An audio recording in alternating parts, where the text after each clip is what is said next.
Hi friends, మనమైతే ఈరోజు ఇక్కడ చూసుకుంటున్నట్లయితే ఇక్కడ ఎరువు అండి. ఇలాంటివి అయితే చాలా అరుదుగా కనబడుతుంటాయి మనకు. ఇప్పుడైతే ప్రతి పంటకు యూరియా కానీ డిఏపి కానీ ఇట్లాంటివి వేస్తుంటారండి. ఇలాంటివి మనకు చాలా తక్కువ కనబడుతుంటాయి.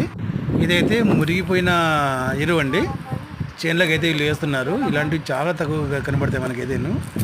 చూడండి, పేడ గడ్డి మన్ను అంతా కలిపి ఇక్కడైతే కుళ్ళిపోయేలా చేస్తారనమాట. అంతా కుళ్ళిపోయిన తర్వాత ఒక 5-6 నెలలకు కానీ సంవత్సరానికి కానీ ఇది చేనుకైతే వేస్తారు. అప్పుడైతే బాగా పంట దిగుబడి వస్తుంది ఎక్కువగాను. ఈ రైతన్నకు మనమైతే హ్యాండ్స్ అప్ అని చెప్పుకోవచ్చు. ఎందుకంటే ఇటువంటి కల్తీ లేకుండా ఇక్కడ అయితే చేనుకి వేస్తున్నాడు. చూస్తున్నాం కదా, చూడండి, వీళ్ళ కష్టానికి కూడా హ్యాండ్స్ అప్ అని చెప్పుకోవచ్చు. ఒక లైక్ అయితే చేసుకోండి రైతు కోసం.